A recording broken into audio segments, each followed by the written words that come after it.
এখানে তো ডায়াফ্রাম, তাই না? এখানে কে থাকে? লিভার থাকে, তাই না? এই যে ডায়াফ্রামের তলায় যে আসে, যদি ফ্রি গ্যাস যদি থাকে তবে আমরা সেটাকে বলি পারফোরেশন বলি, তাই না? কারণ অনেক সময় কি হয়, এই কোলনটা তো এখানে থাকে, কোলনটা অনেক সময় এখানে চলে যেতে পারে, এর উপরে চলে যেতে পারে। লিভার এখানে আছে, লিভার এখানে, অনেক সময় কোলন এর উপরে উঠে যেতে পারে, তখন তো এক্সরে করলে কোলনের গ্যাসটা দেখা যেতে পারে। এর একটা নাম আছে, জানো কি সেটা? You know what is Chilaiditi syndrome? Chilaiditi syndrome. So the adjective is free gas under diaphragm. ठीक है? So কি cause? Cause কি? Hollow visceral perforation, like একটা এক্সাম্পল দেবে সবসময়, লাইক পেপটিক আলসার পারফোরেশন কোথায় হয়? কোথায় হয়? চারটে পার্ট আছে, first part. So usually D1 perforation. হ্যাঁ, ওকে। অ্যান্টিওয়াল পারফোরেট করে না পস্টিওয়াল পারফোরেট করে? any more guess who perforates? এই জিজ্ঞেস করবো পরীক্ষাতে। কে পারফোরেট করে, অ্যান্টিওয়াল না পস্টিওয়াল? হ্যাঁ, কে পারফোরেট করে? It's the anterior which perforates. হ্যাঁ, তাই না? দুটোর মতো চারটে পার্ট আছে, তাই না? ঠিক আছে না?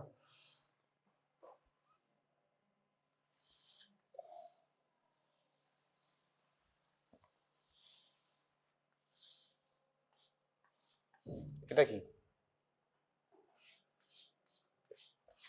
এটা কি? স্টমাক। এটা কি হবে? Pyloric ring. ঠিক আছে, পাইলোরাস। ওকে, তাহলে এটা কি? এই যে এরকম নাম, এটা কি জানে? কি ওটা? হাজি? হ্যাঁ, না না, এটা কি? Ligands on trees which divides duodenum from jejunum. So jejunum starts from here. Okay. How do I identify DJ flexor? So this is called DJ flexor. DJ flexor, duodenal genuflexor. So how do I identify DJ flexor? অপারেশনের সময় কি করে identify করো? Ligament of trees. আর কি আছে? এই পাশ দিয়ে একটা ভেন যায়। কি ভেন হবে? নো, সুপারমেসের এদিকে থাকবে, ডান দিকে থাকবে, বাঁ দিকে কি থাকবে? বাঁ দিকে কোন ভেন থাকবে?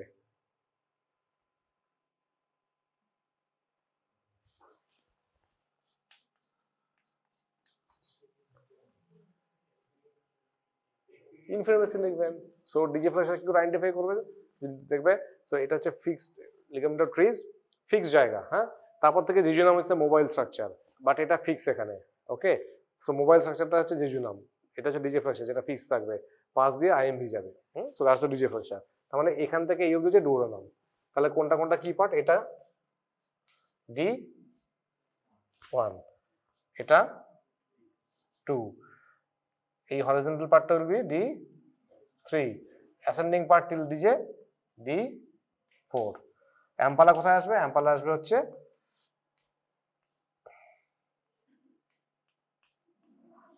এটা কি? এইটা কমন বাইল ডাক্ট। এটা কি? Pancreatic duct. দুটো মিলে এসে এটা হচ্ছে মেজর অ্যাম্পালা, মেজর প্যাপিলা, তাই না? ইজ কল্ড মেজর প্যাপিলা, যাকে অ্যাম্পালা বলে, মেজর প্যাপিলা। তাহলে কোনো মেজর প্যাপিলা মানে তাহলে কোনো মাইনর প্যাপিলা আছে? আছে? কোথায় থাকবে? এখানে মাইনর প্যাপিলা থাকবে। আচ্ছা, এবার একটা কন্ডিশন বলতে পারো যেখানে main pancreatic duct will drain into it, আর এটা আলাদা হবে। হ্যাঁ, congenital anomaly is called pancreatic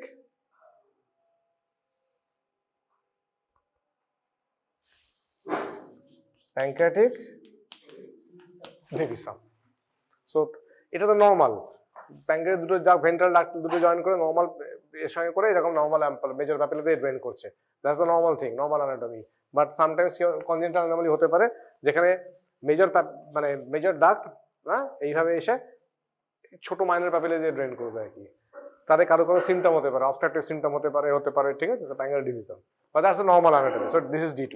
so যখন পারফোরেশন হয়, usually perforation occurs in the anterior wall, তবে তো ফ্রি পারফোরেশনটা হবে, তাই না? এটা আদারওয়াইজ এটা পস্টেরিয়র রেট্রোপেডিয়াল স্ট্রাকচার তো, ঠিক আছে। এর পেছন দিয়ে কি আর্টারি যায়? সব ছাতা চক। এর পেছন দিয়ে কি আর্টারি যায়? আচ্ছা একটা যাবে, এটা ধরা অ্যাওটা তো এইভাবে যাচ্ছে, এইখান থেকে একটা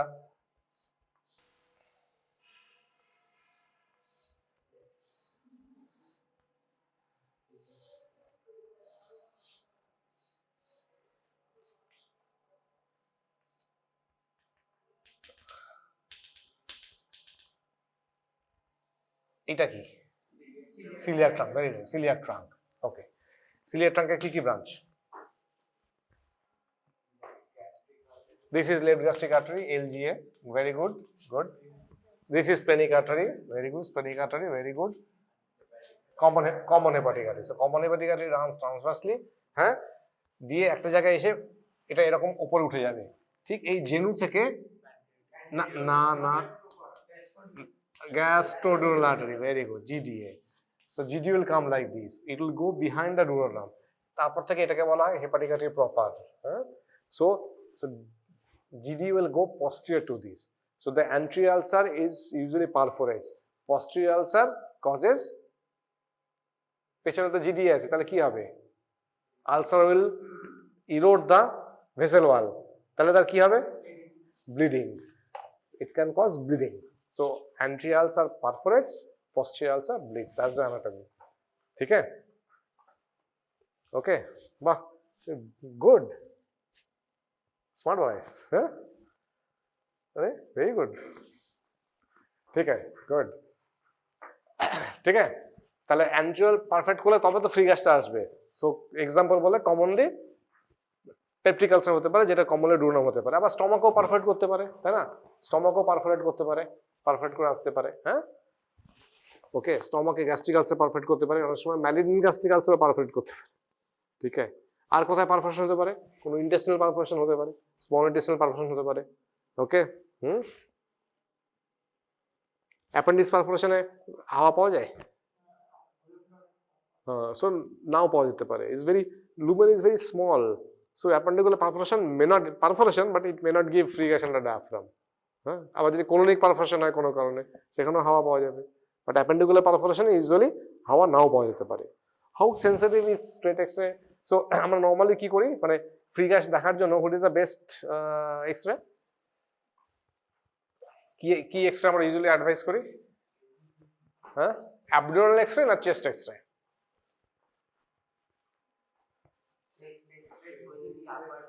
চেস্ট এক্সরে না, বিকজ হাওয়া তো উপরে উঠবে, সো হাওয়া উইল অলওয়েজ কাম, এটা লাগাও, সো হাওয়া উইল অলওয়েজ কাম ডায়াফ্রামের উপরের দিকে চলে যাবে, লিভারের উপরে চলে যাবে, তাই না? সো আমার তো পুরো অ্যাবডোমেন দরকার নেই, আমরা যদি আমরা সিটিং চেস্ট এক্সরে করি, স্ট্যান্ডিং বা সিটিং, হ্যাঁ, চেস্ট এক্সরে করি, chest x-ray is an AP view আর PA view? Usually PA view, হ্যাঁ। এপি চেস্ট এক্সরে কখন করা হয়? হ্যাঁ, বাট নর্মালি আমরা কখন, মানে কোন সিনারিওতে ভেরি, মানে ইউজুয়ালি চেস্ট এপি ভিউ হয় যখন আইসিইউতে যে পেশেন্টরা শুয়ে আছে, তখন তাদের চেস্ট এক্সরে করা হয়, পোর্টেবল চেস্ট এক্সরে করা হয়, তো ওরা তো শুয়ে থাকে, তো সিক পেশেন্ট, উঠতে পারেন না, তখন আমরা এপি ভিউ নিই। আর otherwise mostly any stable patient বা patient always we take a posterior X ray, so chest x-ray is a PA view, okay.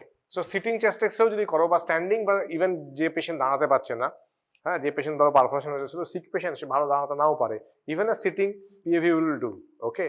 Chest x-ray করলে কি হবে, হাওয়া তো উপরে আসে, so I can see the below the diaphragm, তাই না? ডায়াফ্রামের যে বিয়েটা, তার তলায় ফ্রি গ্যাস আন্ডার ফ্রি আছে কিনা। Is it very sensitive? 100% sensitive তার জন্য না, বাট ইটস নট মানে 100% sensitive, okay. So chest x-ray can miss perforation, okay. So who is the more sensitive test? এখনকার দিনে CT abdomen, yes, CT scan of abdomen, that's much more sensitive. Okay, এবার ধরো অনেক সময় এটা জিজ্ঞেস করতে পারে, ধরো একটা পেশেন্ট বসতেও পারছে না, তাহলে তো কখন কোনোভাবে উপায় আছে যে তাকে আমরা ফ্রি গ্যাস দেখতে পারবো কোনোভাবে এক্সরে করে? পেশেন্ট বসতেও পারছে না, লেফট ল্যাটারাল ডেকুবিটাসে করে, তখন এই করলে কি হবে, হাওয়াটা তো উপরে উঠবে না, তখন এক্সরে করলেও হবে আর কি। ঠিক আছে, সেগুলো জিজ্ঞেস করতে পারে, বাট নর্মালি আমরা সিটি চেস্ট এক্সরে করি, না হলে সিটি করি বা করি, ঠিক আছে, আর হতে পারে। ওকে, সো ধরো যে পেশেন্টটা পারফোশন হয়েছে, তুমি যখন পেশেন্টটাকে ধরো দেখতে যাবে, how do expect the patient in bed, patient lying still or patient কি বলবো tossing over the bed with pain, how do expect that?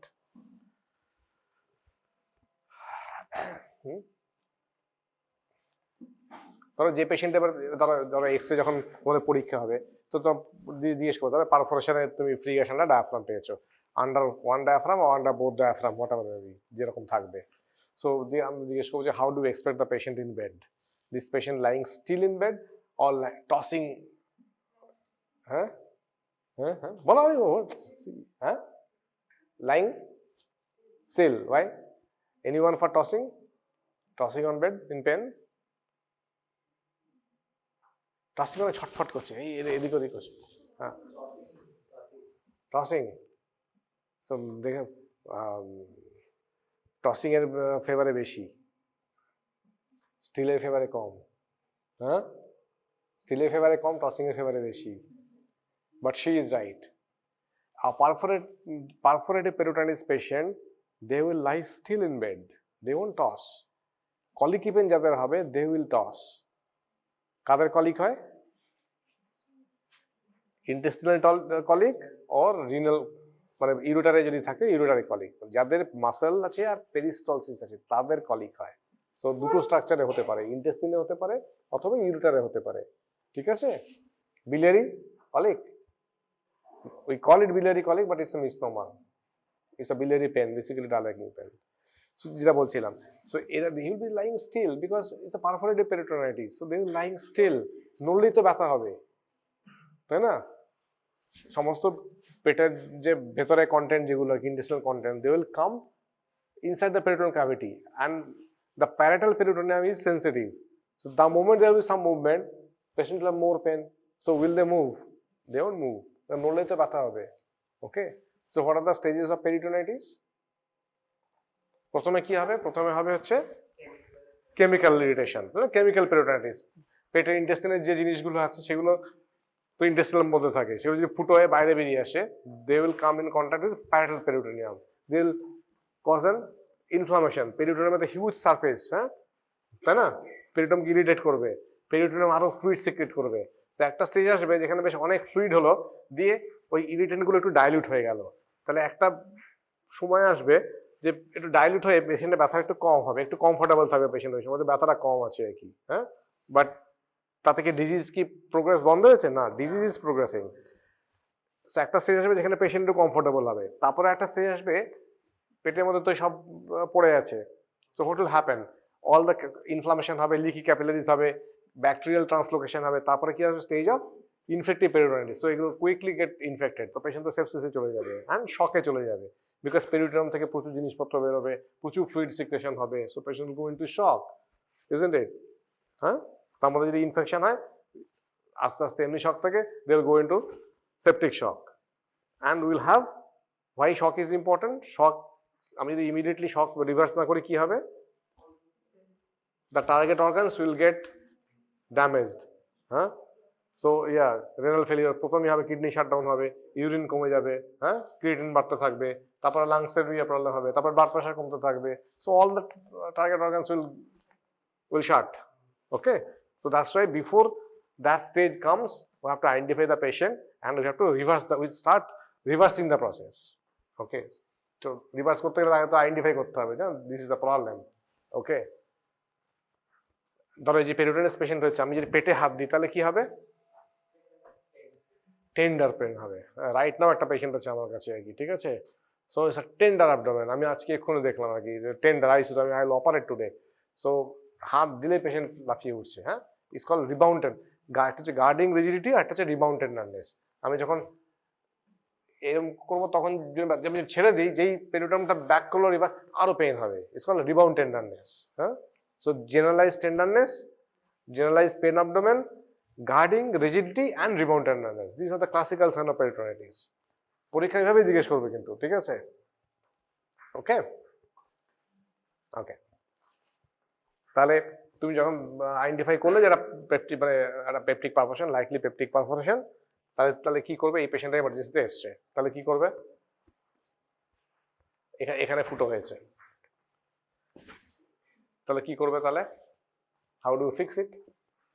আচ্ছা, পেশেন্টের ভাইটালস কি হতে পারে? তাহলে এই পেশেন্টের ভাইটালস কি হতে পারে? Yes, so pulse rapid pulse হবে, হ্যাঁ, ট্যাকিকার্ডিয়া হবে, হ্যাঁ, ভলিউম কি হবে? পালস ভলিউম কি হবে? লো, ভলিউম লো হবে না, ঠিক আছে। বিপি কি হতে পারে? কমে যেতে পারে, তাই না? হাইপোভলিউম হতে পারে না, বিকজ দ্য শকে তো কি হতে পারে, তাই না? নর্মালি আলটিমেটলি তো শকে আলটিমেটলি বিপি তো কমেই, হ্যাঁ। শকে সবসময় বিপি কমে? Shock patient blood pressure normal, less, more, all of the কি হতে পারে শকে? এমসিকিউ, হ্যাঁ।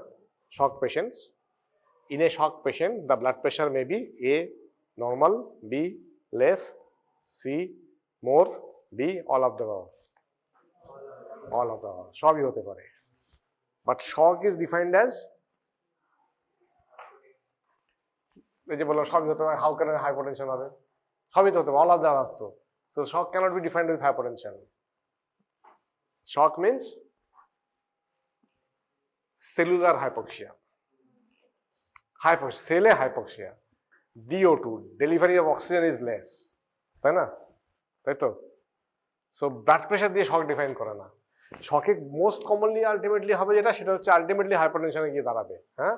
But everything can happen in shock. Shock patient may have normal BP, may have less BP, may have more BP, all of the, হ্যাঁ। So shock is never defined as hypertension, but commonest presentation যেটা হবে ultimately hypertension.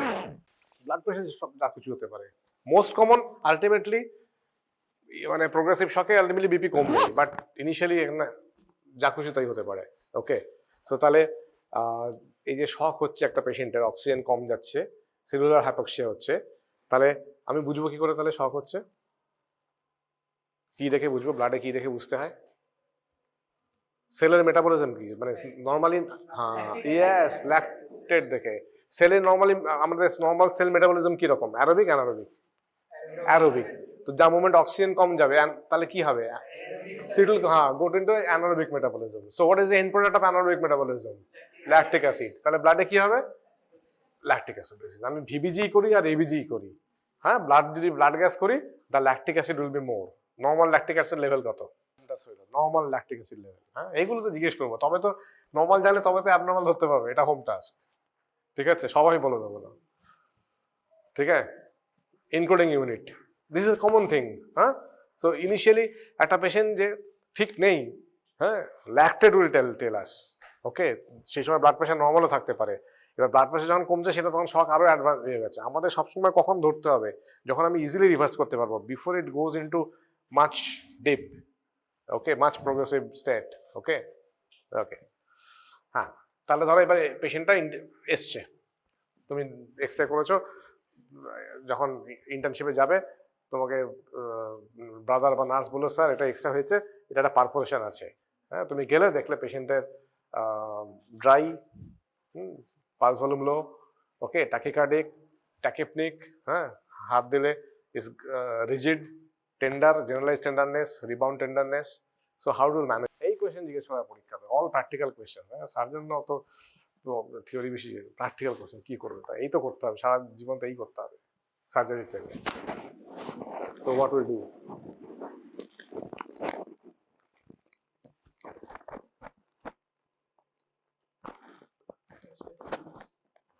Yes. Yes. So first, আমাকে তো perforation হচ্ছে, আমাকে perforation ধরো এই পাইপে যদি একটা ফুটো হয়ে যায়, জলের পাইপে যদি ধরেন এটা জলের পাইপ ফুটো হয়ে গেল, তাহলে কি করতে প্লাম্বারটাকে সে আমাকে ফুটোটা বন্ধ করতে হবে আগে, তাই না? তো ইন্টেস্টাইনে ফুটো হয়েছে, তোমারও কাজ হচ্ছে অ্যাজ এ সার্জন তোমাকে ওটা বন্ধ করতে হবে, ফুটোটাকে ফিক্স করতে হবে। বাট তুমি কি ওকে ডিরেক্টলি ওখান থেকে শিফট করাবে ওটিতে? হ্যাঁ, তার আগে কি করতে হবে? হ্যাঁ, ওটাকে বলে resuscitation. So you have to tell this terminologies. হ্যাঁ, but sir first I have to resuscitate the patient. So how do resuscitate the patient? এইভাবেই কোয়েশ্চেন হবে, এইভাবে আনসার করবে, স্টেবল করবে বলবে না, বলবে I will first resuscitate the patient. The term is resuscitation. তার মানে বিফোর সার্জারি এর তো হোমিওস্ট্যাসিস ঘেটে গেছে, তাই না? ডিসঅর্ডার্ড হোমিওস্ট্যাসিস। তো আমি যতটা পারি তাকে একটা নিয়ার নর্মালে আনতে হবে। পুরো নর্মাল তো হবে না, বিকজ পারফরেশন ইজ দেয়ার। যতক্ষণ আমি ওটা ফিক্স করবো ততক্ষণ নর্মাল থরি হবে। বাট এই যে টোটাল ডিসঅর্ডার আছে সেখান থেকে আমি যতটা পারি ক্লোজ টু ফিজিওলজিতে নিয়ে এসে দেন আমাকে অ্যানাটমিক্যালি ফিক্স করতে হবে আর কি। So any anatomical fixation needs a physiological stabilisation as much as possible. ঠিক আছে? So what's that? তাহলে কি করে করবো সেটা? একটা জিনিস মনে রাখবে, আমরা বলি নল জল কল। এই টার্মটা শুনেছো? নল জল কল। হ্যাঁ, পরীক্ষা আবার বলবেন এরকম নল জল কল। এটা হচ্ছে নিজেদের মনে রাখার জন্য। সো এনি সিক পেশেন্ট সবসময় মনে রাখবে নল জল কল। হ্যাঁ, এভরিওয়ান আন্ডারস্ট্যান্ডস নল জল কল? হ্যাঁ, কি পরীক্ষায় বলবে না স্যার নল জল কল করবো, এরকম বলবে না কিন্তু পরীক্ষায়। হ্যাঁ, এটা সবচেয়ে আগে হচ্ছে জল। হ্যাঁ, আইভি ফ্লুইডস। ঠিক আছে, আইভি ফ্লুইডস দিতে হবে। হ্যাঁ, ভলিউম বাড়াতে হবে। আপাতত তোমার কাছে ভলিউম বাড়বে কি করে? ফ্লুইড দিতে হবে। হ্যাঁ, ধরো ডায়রিয়া হচ্ছে, ডায়রিয়া হাইপোভলিউম হয়ে গেছে, আমাকে ফ্লুইড দিতে হবে। তো সেটা আগে ফ্লুইড দিতে হবে, যেটা হচ্ছে জল। ওকে, এটা হচ্ছে জল। হ্যাঁ, আচ্ছা, এবারে হচ্ছে আমরা একটা নেসোগ্যাস্ট্রিক অ্যাসিড ডিকম্প্রেশন করবো আর কি। ঠিক আছে, এনজি ডিকম্প্রেশন। ইন্টেস্টিনাল অবস্ট্রাকশন হলেও করি, পারফরেশন হলো ডিকম্প্রেশন, যেটা হলো নল। হ্যাঁ, আর হচ্ছে এই যে ফ্লুইড দিচ্ছি, তাহলে ফ্লুইড সেটা যে কাজ হচ্ছে, পেশেন্টের যে কাজ হচ্ছে বা ইয়ে হচ্ছে, সেটা আমি বুঝবো কি করে? দেখে বুঝবো যে ওটা কাজ হচ্ছে ওতে। হ্যাঁ, সো যদি ইউরিন আউটপুট ঠিকঠাক হয় তার মানে হচ্ছে আমার পারফিউশন ঠিকঠাক হচ্ছে আর কি। ঠিক আছে, তাহলে ফলিস ক্যাথেটারাইজেশন।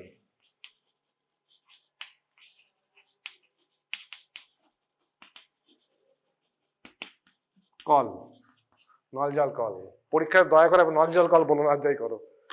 যেটা হচ্ছে রিমেম্বার, টু রিমেম্বার। হ্যাঁ, ওকে। সো এইগুলো আমাকে করতেই হবে, আইভি ফ্লুইডস দিতে হবে, নেসোগ্যাস্ট্রিক ডিকম্প্রেশন করতে হবে, অ্যান্ড ফলিস ক্যাথেটারাইজেশন করতে হবে টু সি আমার এই যে যেটা আমি ভলিউম দিচ্ছি সেটা কাজ করছে কিনা ঠিকঠাক করে। হ্যাঁ, কিডনি যদি ঠিকঠাক পারফিউশন হয় তাহলে কি হবে? Kidney will produce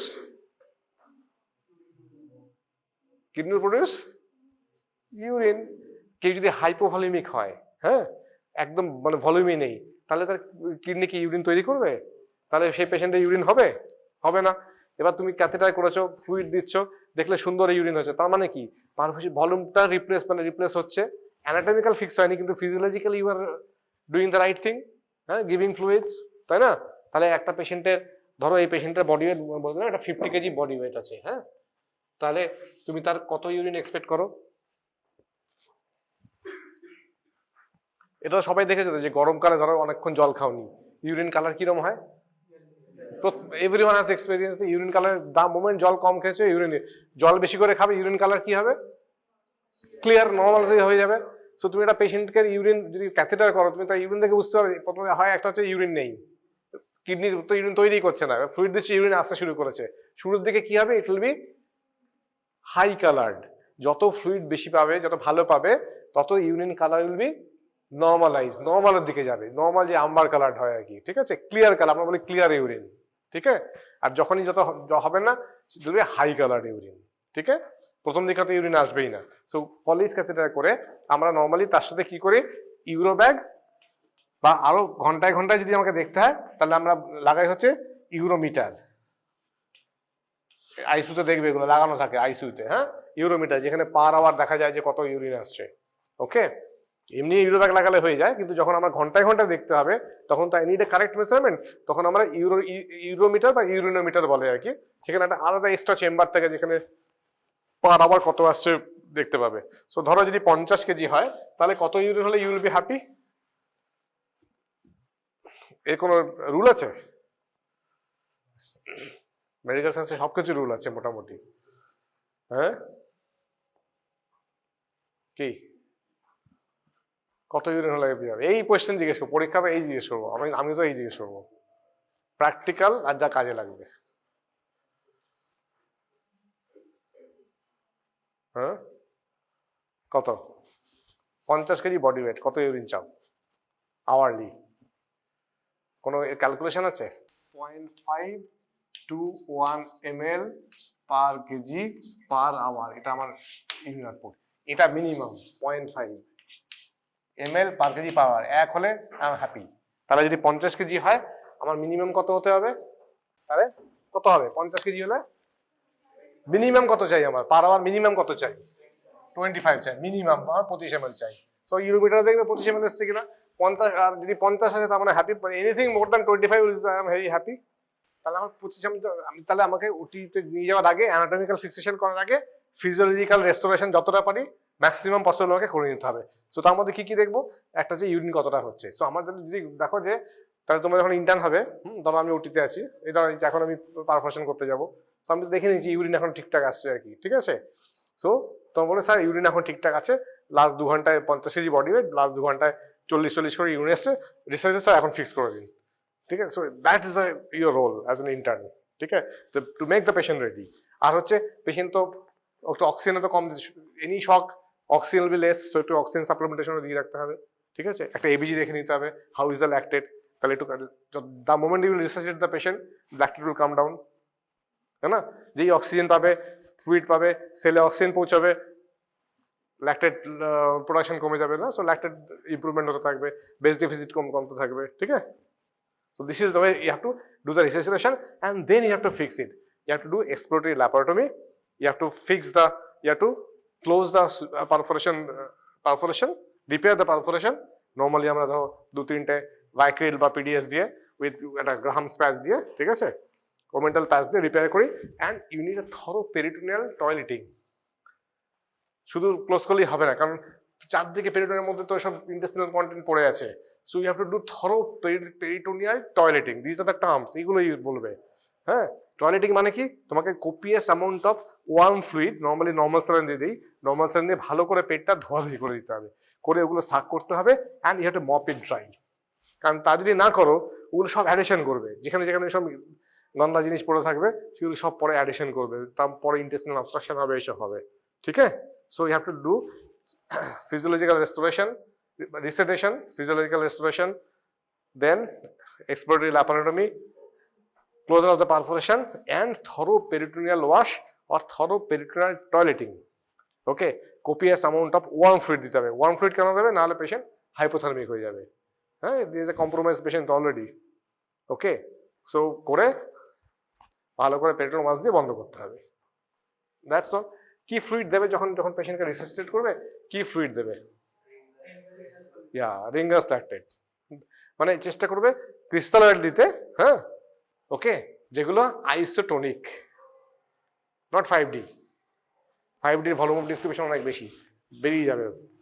so crystalloid, preferably isotonic. So Ringer lactate অথবা নর্মাল স্যালাইন দিলেও হবে, ঠিক আছে। Okay, so Ringer lactate, very good. So এই হচ্ছে বেসিক্স। সো পারফরমেশন থেকে এরকমই কোয়েশ্চেন জিজ্ঞেস করা হবে, ঠিক আছে। এগুলো একটু বই থেকেও পড়বে, ধরো এখন তো তোমাদের অনেক হেল্পিং বুকসও আছে, তাই না। এমএল সাহা পড়তে পারো, আরো আরো কিসব বই যেগুলো আছে, এক্সে বই, জাস্ট এগুলো দেখবে। হ্যাঁ, ওকে, ঠিক আছে। মানে যেগুলো তোমরা দেখো, তোমার যে বইগুলো, আরো অনেক বই আছে, একটা এক্সট্রা যেরকম আছে এরকম, সে একটা এক্সট্রা থেকে এরকমই কোয়েশ্চেন ইয়ে করবে আর কি, ঠিক আছে। দেখো একটা জিনিস বলি আর কি, তোমরা যখন পরীক্ষা দেবে তো দিনে তো 25 জন করে পরীক্ষা দেবে। সো তো এরকম তো না তুমি আমার সামনে অনন্তকাল বসে থাকবে, আমাকে তো 25 জনের পরীক্ষা নিতে হবে। সো তোমার জন্য বরাদ্দ টাইম হচ্ছে আমার 5 মিনিট।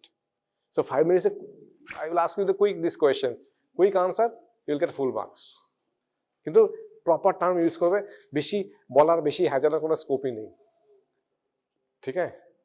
ভেবে দেখো না, যখন পরীক্ষা দেবে 25 জন পরীক্ষা দেবে একদিনে, হ্যাঁ, 25 জনকে অতগুলো টেবিল নিতে হবে। সো পার টেবিল পার ক্যান্ডিডেট আমার কাছে কত টাইম থাকতে পারে? ভেরি লেস, মাঝে মাঝে তো 3 মিনিট থাকবে হয়তো। সো আমাকে তো জাস্ট কুইক জিনিস, এটা কি প্রেজেন্টেশন, এ কি করবে, এর কি হতে পারে, আনসার, गेट द मार्क्स, गो। ठीक है, কিন্তু তোমাকে ঠিকঠাক টার্মে বলতে হবে তোমাকে। সো এরকম ইস্যু। সো এরকম জায়গা থেকে যে কোনো জায়গায় ইউ ক্যান বি ড্রাগড ইন। এখান থেকে আমি এবিজিতে ঢুকতে পারি, এখান থেকে আমি শকে ঢুকতে পারি, এখান থেকে আমি বিভিন্ন রকম জায়গায় ঢুকতে পারি। সবসময় সব কোয়েশ্চেন সবাইকে সমান করা হবে? একে একটা, ওকে একটা, একে একটা, এরকম এরকম। বাট এই একটাই এক্সট্রা থেকে I can go in different places.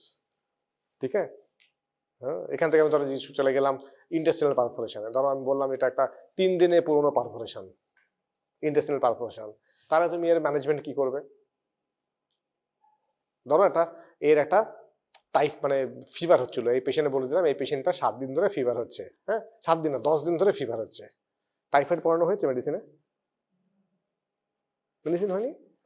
আচ্ছা, ওকে, এনিওয়ে ঠিক আছে, টাইফয়েড পড়া, এন্টারিক ফিভার। হ্যাঁ, ধরো বললাম ফ্রি গ্যাস আন্ডার ডায়াফ্রাম, মানে এই পেশেন্টটা এরকম 40 বছর 40 ইয়ার্স বয়স, 40 কেজি ওজন, এর 10 দিন ধরে ফিভার চলছিল। ঠিক আছে, তো ভিরাল টেস্ট হয়েছে। ভিরাল টেস্ট কত দিনে পজিটিভ হয়ে জানো এন্টারিকে? না, 3 উইকস না, 10 ডেজের পরে হয়। ঠিক আছে, ধরো এই পেশেন্ট আপনার 12 দিন ধরে ইয়ে হচ্ছে, ভিটাল টেস্ট হয়েছে, পজিটিভ হয়েছে। এবার হঠাৎ পেটে ব্যথা, পেশেন্টটা এমার্জেন্সিতে এসছে, এক্স রে করা হয়েছে, গ্যাস আন্ডার ডায়াফ্রাম। ঠিক আছে, তাহলে কি ভাববে এর কি হয়েছে? টাইফয়েড ফিভার বা এন্টারিক ফিভার কোথায় হয়? সিস্টেমিক ম্যানিফেস্টেশনস, কিন্তু প্যাথোলজিটা কোথায় হয়? ইন্টেস্টিনে হয় না, স্মল ইন্টেস্টিনে হয় না? পেয়ার্স প্যাচ, হ্যাঁ দেখেছো তো, মনে আছে, মনে পড়েছে? হ্যাঁ, ওকে। সো ওখানে আলসার হয়, হ্যাঁ আলসার হয়, ওখান থেকে আলসারটা স্লাফ আউট করে গেছে, দিয়ে পারফোরেশন হয়েছে। ঠিক আছে, নর্মালি এন্টারিক ফিভারে কমপ্লিকেশনস হয় কোন উইকে? এন্টারিক ফিভারটা পড়ে ভালো করে মেডিসিনে, সেকেন্ড উইকে কমপ্লিকেশনস হয়, ফার্স্ট উইকে না, ইউজুয়ালি সেকেন্ড উইকে মোর কমপ্লিকেশনস হয়। এবার ধরো একটা পারফোরেশন হয়ে গেছে, ঠিক আছে, ডে 12 ফিভারে। ওকে, সো আমরা এই হচ্ছে এক্স রে। তাহলে একে কি করে ম্যানেজ করবে? পারফোরেশন হয়েছে মানে তোমাকে তো অ্যানাটমিক্যাল ফিক্সেশন তো করতেই হবে। তার আগে always physiological resuscitation, physiological restoration as much as possible. So null alcohol stands, oxygen stands. Okay, হ্যাঁ, আচ্ছা। তারপরে ধরো এবার অ্যাবডোমেন খুললে দেখলে হ্যাঁ স্মল ইন্টেস্টিনে আইলিয়ামে আইসি জাংশন থেকে 60 সেন্টিমিটার প্রক্সিমাল ফুটো হয়ে আছে। এটা অলরেডি 3-4 দিনের পুরনো, ওল্ড। তাহলে কি করবে? Will it repair and close and put it there? আচ্ছা, আরেকটা যেটা বলে সেটা হচ্ছে আইভি অ্যান্টিবায়োটিক দিতে হবে অবভিয়াসলি ওই পেশেন্টের, যে পেশেন্টের পারফোরেশন হচ্ছে আইভি অ্যান্টিবায়োটিক স্টার্ট করতে হবে আর কি। ঠিক আছে, বাট নলজাল কলেজ দ্য বেসিক্স, তার সাথে আইভি অ্যান্টিবায়োটিক, অক্সিজেন ওগুলো দিতে হবে আর কি। হ্যাঁ, ওকে। সো এবার হচ্ছে এন্টারিক ফিভারের পারফোরেশন হয়েছে, তখন আমরা কি করবো? যেহেতু পেশেন্টটা সিক, অলরেডি 12 দিন ধরে ফিভার হচ্ছে, অবভিয়াসলি পেশেন্ট সিক পেশেন্ট, তাই না? তার মধ্যে পারফোরেশন, হ্যাঁ 3 দিন পরে ডায়াগনোস হয়েছে, ধরো 3 দিন ধরে পারফোরেশনটা আছে, পেটের মধ্যে পুরো গ্রস কন্টামিনেশন, তখন আমরা সেইকে রিপেয়ার করার রিস্ক নেবো না, বিকজ সেটা আবার খুলে যেতে পারে, বা আরেকটা পেয়ার্স প্যাচ ধরো ফুটো হয়ে গেল, তাই না? তাহলে আমরা ওই সেগমেন্টটাকে কি করবো, চেষ্টা করবো যদি নেক্রোটিক না হয় ওই সেগমেন্টটাকে আমরা বার করে দেবো, যে ফুটোর জায়গাটাকে, ওটাকে বলে আইলিওস্টমি। আইলিওস্টমি, ঠিক আছে, আইলিওস্টমি সেটাকে। তখন আমি হয়তো তাহলে ওই জায়গাটা তখন অ্যানাটমিক্যাল ফিক্সেশন নাও করতে পারি, I will just exteriorise the opening, the perforation. Okay, ওটাকে বলে আইলিওস্টমি, যাতে বাইরে থাকবে, পেটের মধ্যে এখান দিয়ে আসবে, যখন পরে স্টোমা পড়াবো দেখবে এখানে স্টোমা থাকবে, এই ব্যাগের মধ্যে থাকবে। ঠিক আছে, এটাকে বলে আইলিওস্টমি। হ্যাঁ, ওয়ান্স পেশেন্ট তারপরে স্টেবিলাইজড হয়ে যাবে, 3 মাস পরে হোক 6 মাস পরে হোক, উইল ক্লোজ ইট এগেন, আরেকটা অপারেশন করে তখন ওটাকে আবার রেস্টোরেশন বা কন্টিনিউটি করতে হবে। সো এরকম depending on situation I have to change my surgery or what I will do. Okay, peptic perforation যেমন আমরা ইউজুয়ালি ফিক্স করে দিই, অনেক সময় ওল্ড ইন্টেস্টিনাল পারফোরেশন অনেক সময় সেটাকে তখনই ফিক্স করি না, আমরা সবসময় কখনো কখনো এক্সট্রাইজ করে দিই। ঠিক আছে, ডুড্রামকে তো এক্সট্রাইজ করা যায় না, বিকজ ডুড্রাম তো ফিক্স থাকে না ওখানে রেট্রোভেনামে, হ্যাঁ, but intestine is easy to exteriorise. Okay, এরকম আর কি। সো ওই সেম পারফোরেশন আমরা আমাদের ডিফারেন্ট ম্যানেজমেন্ট হতে পারে আর কি, ডিফারেন্ট কোয়েশ্চেনও হতে পারে তোমাদের এরকম। ঠিক আছে, তো প্রত্যেকটা জিনিস ভালো করে পড়বে। হ্যাঁ, ঠিক আছে, সো এরকমই কোয়েশ্চেন থাকবে সব, আর ভালো করে বই থেকে একটু পড়বে পারফোরেশন। হ্যাঁ, বা দেখবে এখন তো সবচেয়ে সুবিধা হচ্ছে নেটে কত মানে এগুলো অ্যাভেলেবল। হ্যাঁ, free gas under diaphragm, ChatGPT বলবে সেট কোয়েশ্চেন্স, হ্যাঁ তাই না? এখন তো কত সুবিধে, চ্যাটজিপিটি 10টা কোয়েশ্চেন সেট করে দিয়েছে। সো এখন তো প্র্যাকটিস করা কত ইজি, হ্যাঁ। So what are the common causes, what are the how will manage, so easy to remember. যেটা প্র্যাকটিক্যাল যেটা করা হয় সেটাই জিজ্ঞেস করা হবে। আমরা এমন কিছু পরীক্ষা জিজ্ঞেস করবো না যেটা করা হয় না, out of world some rocket science, never. It's a very practical management, very practical oriented subject. So ঠিক সেইভাবেই জিজ্ঞেস করা হবে আর কি। হ্যাঁ, একটু তো থিওরি জানতে হবে, থিওরি না জানলে কি করে হবে, হ্যাঁ। What ever we do, what ever we manage is best on theory only, তাই না? তো সেটুকু জানতে হবে। যেমন না ইউরিন, কতটা ইউরিন হয়েছে হলে তুমি স্যাটিসফাইড হবে। কারো যদি 15 ml ইউরিন হয়, আমি কি তাকে উঠিতে তুলবো? আমি দেখো ইউরিন অ্যাডিকুয়েট হয়নি, তো দেখেই দূর থেকে বোঝা যাবে কালারই ঠিক হয়নি, এখনো হাই কালার রয়ে গেছে, অ্যামাউন্ট ঠিক হয়নি, তার মানে ই needs more resuscitation, more IV fluids, ঠিক আছে? তো এরকম আর কি। But whatever question, whatever I will ask will be on practical basis, on day to day যেটা আমরা করি। হ্যাঁ, আমি এখন এটা পারফরমেশন করবো, ঠিক আছে? তাহলে কি আজকে এইটুকু থাকবে না? অবস্ট্রাকশনটা পরের দিন হবে তাহলে, হ্যাঁ। ইন্টেস্টিনাল অবস্ট্রাকশন, ঠিক আছে? দেখো একটা জাস্ট জিনিস দেখিয়ে দিই। ইন্টেস্টিনাল অবস্ট্রাকশনে কি এক্সরে করে, এটাকে ওইদিকে দাও, তো এটা এখানে থাক, এটা ওইদিকে দাও। জাস্ট একটুখানি জিনিস বলে দিই। আচ্ছা, এটাকে আরেকটু এদিকে রাখি, হ্যাঁ, ওইটাকে, ঠিক আছে, এরকম হবে, হ্যাঁ। এটা কি এক্সরে? কারণ পরীক্ষা থাকবে এরকম একটা এক্সরে থাকবে, তো সবসময় থাকবে first identify what x-ray it is. এটা কি x-ray? It's an abdominal x-ray. দুটো অ্যাবডোমিনাল এক্সরে রাখা আছে, একটা লেখাই আছে, একটা সুপাইন পজিশনে নেওয়া, একটা ইরেক্ট পজিশনে নেওয়া। যে সুপাইন আর একটা হচ্ছে ইরেক্ট, এই যে লেখা আছে ইরেক্ট। না লেখা থাকলেও, আমি যদি না লেখা থাকতো তুমি দেখে বলতে পারতে কোনটা সুপাইন কোনটা ইরেক্ট? হ্যাঁ, বলার কোনো উপায় আছে? ধরো লেখা নেই, এখানে তো লিখে দিয়েছে সুপাইন আর ইরেক্ট। হ্যাঁ, এবার ধরো কথা বলছি যে এই দুটোতে আমি সুপাইন আর ইরেক্ট লেখাটা মুছে দিলাম, হ্যাঁ। এই দুটো ছবি দেখে কোনটা সুপাইন কোনটা ইরেক্ট বলতে পারবে? মানে সুপাইনের ছবি যেটা লেখা আছে আর ডান দিকের ছবি, কি ডিফারেন্স বলো তো? দেখে কি মনে হচ্ছে? জাস্ট এমনি কমন সেন্স, মানে I don't need any medical things, just common sense, দেখে কি মনে হচ্ছে, কি ডিফারেন্স? হ্যাঁ, পার্টিবার তো বেসিক্যালি ওটা কিছুটা এক্সপোজারে দিতে হয় কি,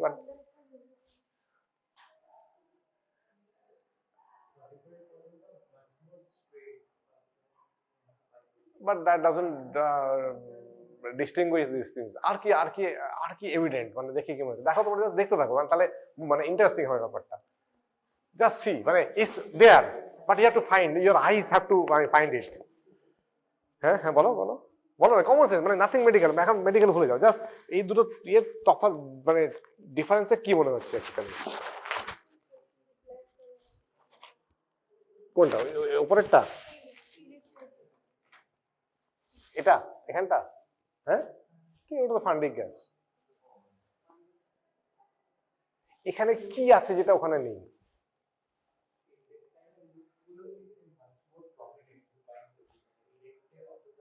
হ্যাঁ, এটা একটা পয়েন্ট, যে gaseous pattern intestine much more prominent in supine. So supine gas pattern becomes much more prominent. Good. This is a good observation. আরেকটা কি দেখতে পাচ্ছ? Is very evident. See one thing, eyes cannot see what mind doesn't know. হ্যাঁ, এটা কিন্তু কাঞ্চনজঙ্ঘা দেখা না, এই কাঞ্চনজঙ্ঘা দেখা যাচ্ছে। You can see Kanchenjunga, but until I say no, this is Kanchenjunga, I cannot say Kanchenjunga. হ্যাঁ, যে কোনটা পান্ডিম কোনটা Kanchenjunga, you have to know. But still, just বলো যে কি ডিফারেন্স মনে হচ্ছে কি, জাস্ট বলো, জাস্ট কাম অন, কি ডিফারেন্স? মানে মেডিকেলি বলে যাও কি ডিফারেন্স, মানে এখানে যেটা আছে যেটা ওখানে নেই।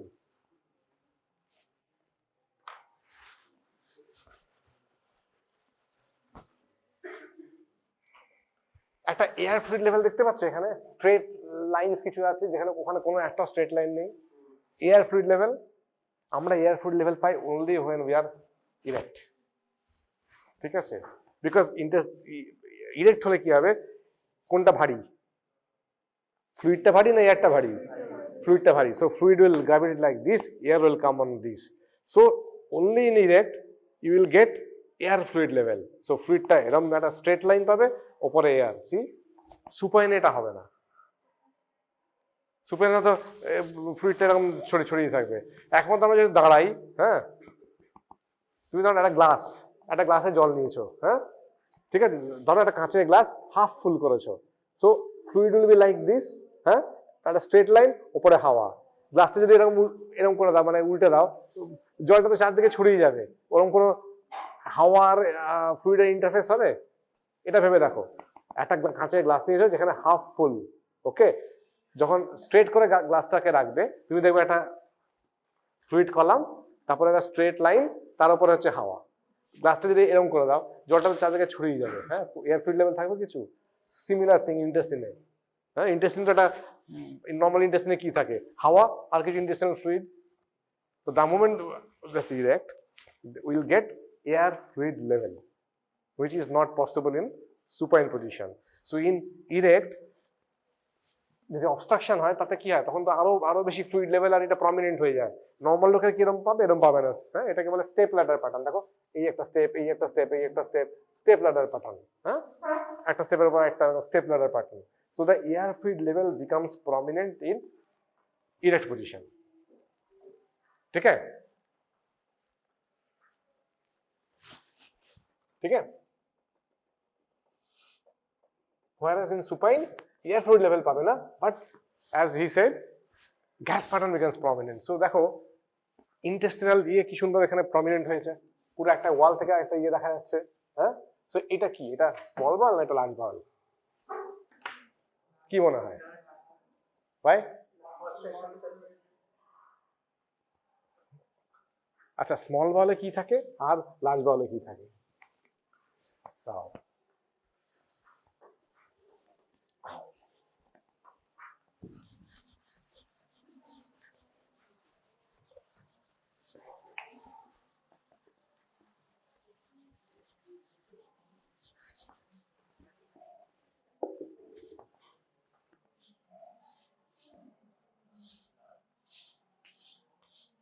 ধরো এই যে একটা অ্যাবডোমেন, এর লার্জ বাউল কোন দিকে থাকে আর সেন্ট্রাল স্মল বাউল কোন দিকে থাকে? কার লোকেশন সেন্ট্রাল, কার লোকেশন পেরিফেরাল? স্মলের সেন্ট্রাল। বাট লার্জ বাউল কিরকম থাকে? এখানে সিকাম, এই অ্যাসেন্ডিং হলো হেপাটিক ফ্লেকশন, এই এসে এই পেলভিসে চলে গেল, তাই না? এরকম থাকে, তাই না? এই এখান থেকে সিকাম, এই এই এই এসে এই সিকামটা এত মোটা থাকে, তাই না? স্মল বাউলটা এখানে, অ্যাপেন্ডিক্স এখানে, হ্যাঁ, আর স্মল বাউলটা থাকে হচ্ছে এরকম, তাই না? তো স্মল বাউলের লোকেশন হচ্ছে সেন্ট্রাল, লার্জ বাউলের লোকেশন হচ্ছে পেরিফেরাল। ওটা কি লোকেশন মনে হচ্ছে? সেন্ট্রাল লোকেশন, সেন্ট্রাল লোকেশন, তাই না? আচ্ছা, স্মল বাউল আর লার্জ বাউল আরেকটা কি থাকে? ধরো জেজুনাম, হ্যাঁ, ধরো এটা জেজুনাম, হ্যাঁ, জেজুনাম, আর এইটা হচ্ছে ধরে নাও লার্জ বাউল, হ্যাঁ। তো এর মিউকোসাতে কি থাকে? মিউকোসাল যে ফোল্ড গুলো থাকে সেগুলো বৈশিষ্ট্য কি? প্লাইকা সেমিলুনারিস যেটা, তার বৈশিষ্ট্য কি? They run from one wall to the other wall, one side mesenteric side to antimesenteric side, okay, so they are full one wall mesenteric side to antimesenteric side, whereas Hostra are incomplete. Hostra never goes from this wall to this wall.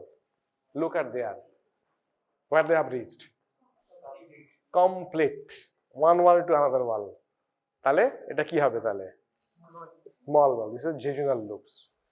এটাকে বলে এই যে প্লাইকাস সেমিলুনারিস, যেটা এরকম এই যে একটা ওয়াল থেকে একটা পরপর, এটাকে বলে কনসার্টিনা এফেক্ট, কনসার্টিনা এফেক্ট, ওকে। ভালভুলি কনিভেন্টিস বলো তো, হ্যাঁ। So they reach from one wall to other wall, whereas Hostra is always an incomplete thing. Hostra never reaches from one wall to another wall, okay. তাহলে ওটা তাহলে কি হবে? তাহলে jejunum. Ileum is more commonly called characterless. আইলিয়ামের fold অত prominent হয় না, জেজুনাল ফোল্ড অতটা প্রমিনেন্ট হয়, okay, clear? So central location more favor of SBO, small bowel obstruction, peripheral more in favor of large bowel, আর ওই pattern, gas pattern. এবার দেখো এই প্যাটার্নটা এখানে অতটা প্রমিনেন্ট না। গ্যাসিয়াস প্যাটার্ন বুঝতে গেলে বা মিউকোসাল প্যাটার্ন বুঝতে গেলে supine is more this thing. তাহলে এবার একটা জিনিস বলো আমাকে, ধরো ইন্টেস্টিনাল অবস্ট্রাকশন, হ্যাঁ, ধরো আমরা ইন্ডিয়াতে মেজরিটি সেন্টার্স এখনো still they do supine and erect both x-rays. But if you go to UK, you will be permitted to do one x-ray only. Can you tell me which one?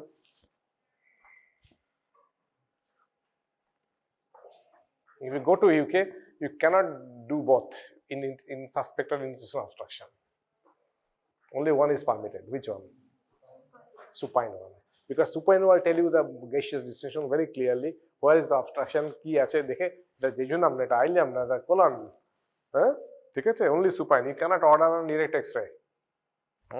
আমরা ইন্ডিয়াতে এখনো loosely আমাদের অত strict ইয়ে নয় বলে আমরা করতে পারি, বেশিরভাগ ইউনিটি এখনো বোথ সুপার, এখনো সুপাইন দুটোই হয়ে আছে। হ্যাঁ, but if you are in UK you will get intestinal obstruction, you can't write both, you have to write only supine. Okay, so even in supine is enough to do this thing, but আমাদের দেশে এখনো আমরা ওরকম ইয়ে হয়নি। So ঠিক আছে, you can say supine and direct both, but you should know it. Okay, so multiple step ladder pattern. Okay, normally at a normal abdomen কটা এরকম এয়ার ফ্লুইড লেভেল থাকতে পারে নরমাল? যার বেশি হলে তুমি বলবে ও ইটস abnormal, 2 or 3। হ্যাঁ, 3। কোথায় কোথায় হতে পারে সেটা? একটা ডুরাল ক্যাপে হতে পারে, একটা আইসি জাংশনে হতে পারে, যেখানে যেখানে অবস্ট্রাকশন হতে পারে। নর্মালি এই দুটো আর একটা থাকতে পারে। তো তার থেকে যদি বেশি হয়, that's definitely abnormal air fluid level. Okay, it's called step ladder pattern. Okay, তাহলে এই পেশেন্টটা যখন কি প্রেজেন্টেশন হবে, ক্লিনিক্যাল প্রেজেন্টেশন ছোট্ট করে পড়ে দিই 10 মিনিটের, ঠিক আছে, আর 10 মিনিট। হ্যাঁ, এর কি প্রেজেন্টেশন হবে?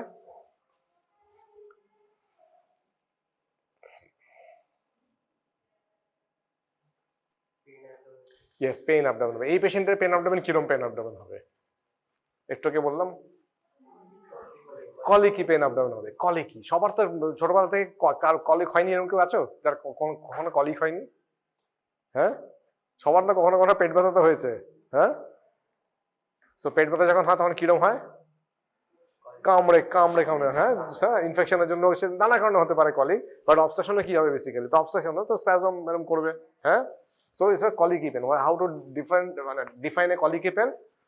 এটা যদি বেস লাইন হয়, so they will be quick peak, একদম খুব শার্প পেন, তখন লোকে কি, হ্যাঁ, এবার ইন্টেস্টিনাল স্প্যাজম এরকম স্প্যাজম হচ্ছে আর কি। So that's the height of the very quickly it will height.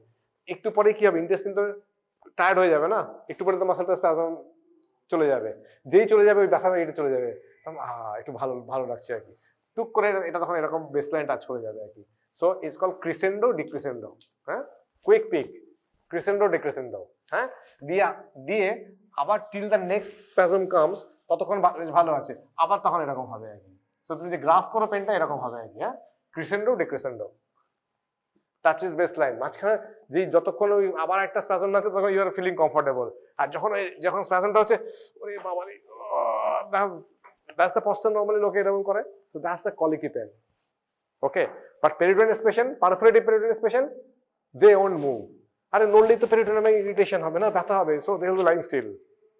Okay, so দুটো পেশেন্ট তারা এমার্জেন্সি শুয়ে আছে, একটা পেশেন্ট ছটফট করছে, একটা পেশেন্ট লাইং স্টিল। কি যদি বলে তোমার কোনটা কি পেশেন্ট, তুমি দূর থেকে দেখে বলতে পারো এটা তো এটা এটা এটা। হ্যাঁ, তাই না? ওকে, আর কি হবে? Pain abdomen, colicky pain abdomen, vomiting হবে, অবস্ট্রাকশন হবে, so back pressure changes, vomiting. So vomiting যদি কিরকম ভমিটিং হতে পারে?